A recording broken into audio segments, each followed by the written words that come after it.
So today I will be presenting a new way to deploy Unity Catalog OSS. Spoiler alert, it's Kubernetes. Quick question, how many of you are familiar with Kubernetes? Please raise hands. Okay, awesome. Then you will be familiar with everything, so let's move on. So my name is Vasilii. I work at Nebius. We are a GPU cloud company, and I specifically work at managed services team. We provide a lot of managed services, and I do a lot of stuff with Kubernetes every day. Let's dive in. So what is Unity Catalog OSS? Some of you may be not familiar with it. It's relatively new. It was presented by Databricks last year at last year's Data NAI Summit. It's basically an open source implementation of Unity Catalog. It's completely open source and free to use. Feel free to scan a QR code to learn more. There's a lot of stuff. So what could be difficult about deploying Unity Catalog, right? It basically consists of two main components, of a UI and a server. Seems simple enough, but if we dive deeper, a bit deeper, we find out that there's a data backend where your data is obviously stored. It seems simple enough still, but I mean, we need to somehow provide users of that Unity catalog access to that catalog. So somehow we need to manage networking, provide access, open to specific corporate network or some secure way. We need to protect everything if you're an enterprise. So we want Unity Catalog overall database, all the components be secure and to not leak data anywhere. And of course, we want to be ready for some emergencies, right? So we don't want to lose connection to all of our data. The most busy day of so we want it to be highly available. We want to have multiple replicas of everything, and we want it to be stored preferably in multiple data centers and all shebang. And so we want Unity Catalog, for enterprise or for business use to be highly available. We want it to be scalable. We want to manage it pretty easily, to not spend hours trying to do a small update, right? We want it to be disaster ready and secure. Basically that's, we want Unity Catalog to have following technical stuff from that. So we want Unity Catalog to be able to support multi-instance support, authentication, authorization. We want our database to be highly available. We want it to be, have backups, be ready for any disasters. We want it to be secure. We want to manage routing. We want to be load balancing and all that stuff. And of course, for infrastructure guys, we want it to be manageable, to not increase their already quite high load most of the times, right? So what of these stuff is already covered, right? So first two are covered by Unity Catalog itself. Unity Catalog already supports multi-instance support. It supports authentication using OAuth. It supports role-based access control, and all that stuff is already available for a long time. Next two are basically handled by your database provider. Most of you probably use a cloud like Amazon, like Azure, or anything else that already provides you with a simple, highly available setups and backups. And for last part, there's no apparent solution yet until now. So I would like to introduce Kubernetes as a solution for the rest of the stuff.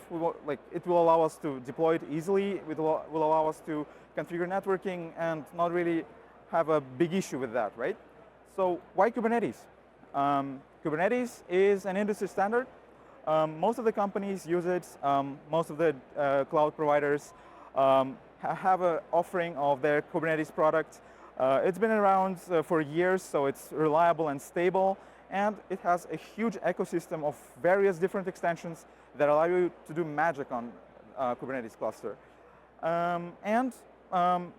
Since the beginning of this year, Unity Catalog has Docker support, so it's a perfect match. Yeah, so we have like some kind of like this architecture, like how can we move it into Kubernetes? So yeah, here's like graphical representation, right? So we are basically providing a Helm chart, which is basically a recipe to deploy Unity Catalog on Kubernetes cluster and allow you to manage it, configure it, and don't really like suffer from it.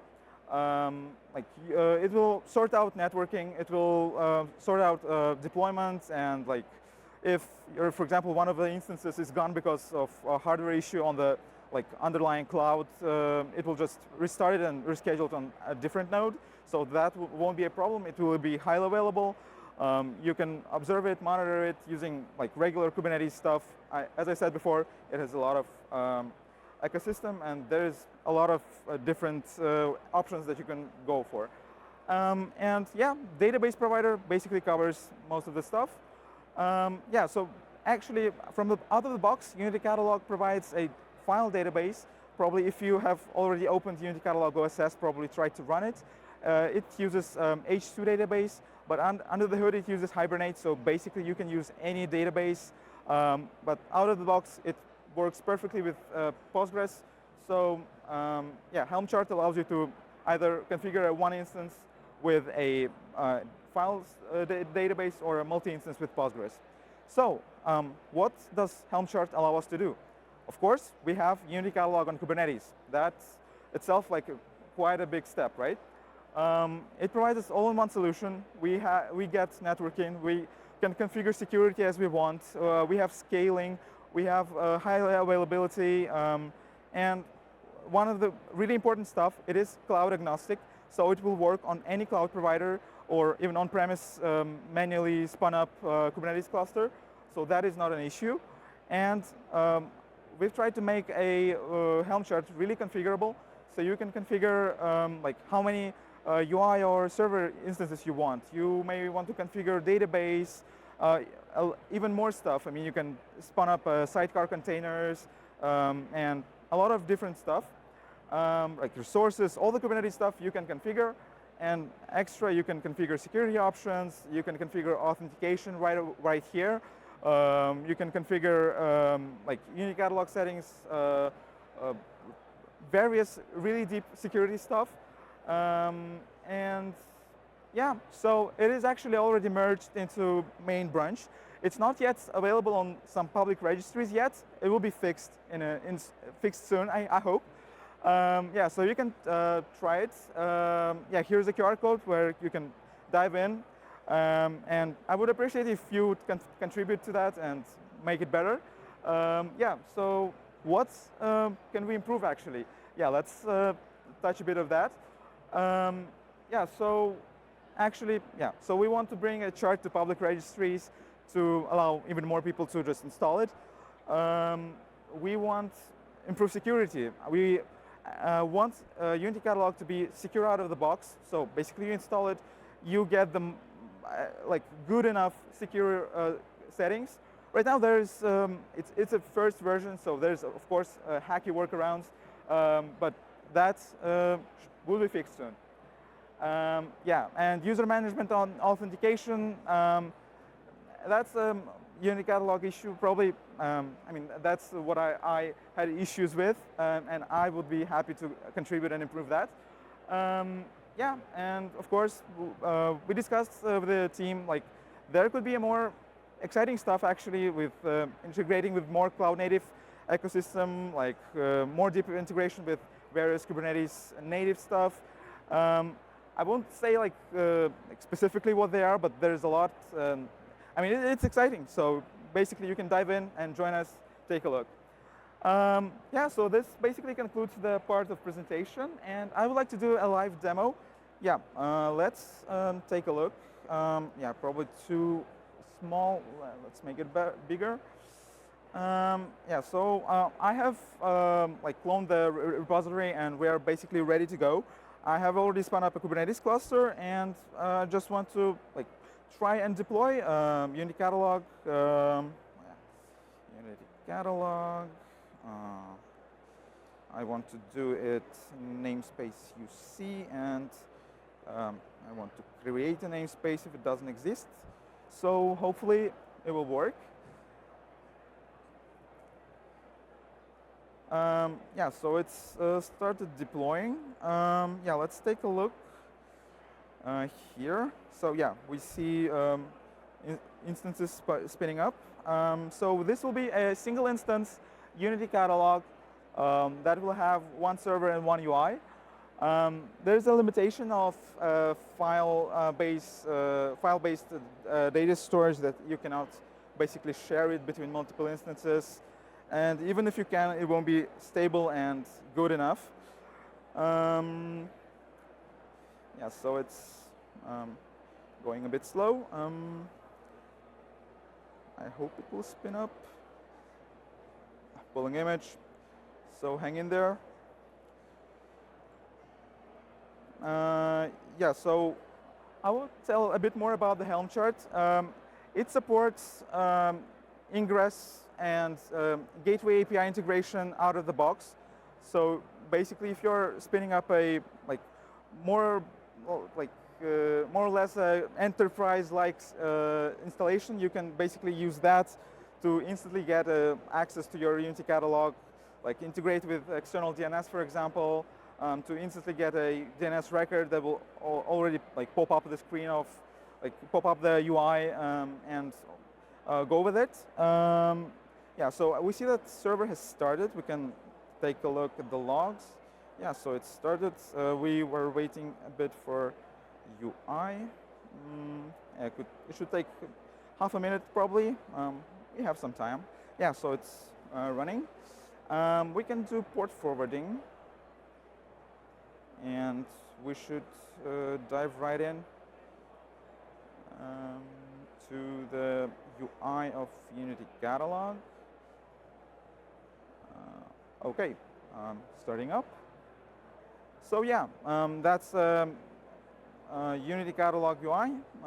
This is some catalog that I created before. I mean, I can create some catalog schemas. I can create basically anything, and it's good to go. Yeah, and actually I have one more demo here of the cluster that I've actually was crafting the whole night. Yeah, so it is basically a multi-instance, works on Postgres, and has a let me quickly take a look here because I forgot the name of the DNS records. Yeah, so here it goes.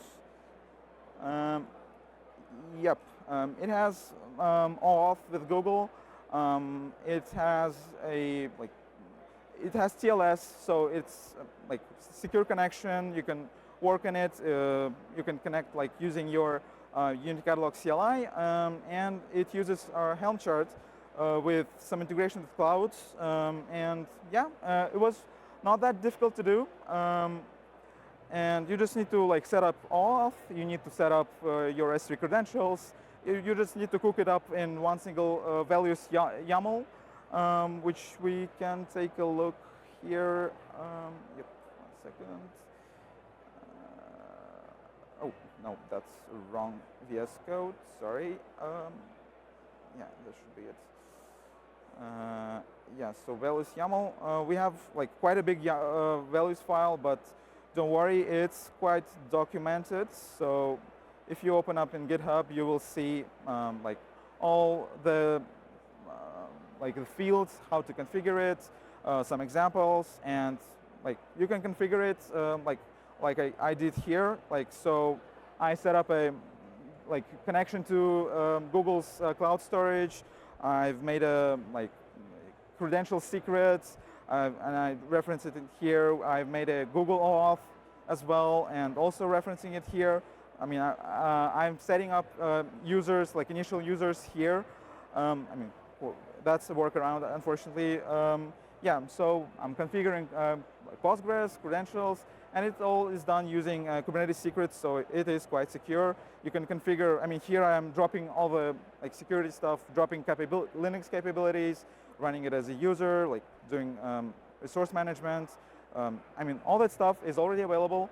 Yeah, so I think that's basically it. We have 4 more minutes. I mean, if you have questions, yeah, let's go.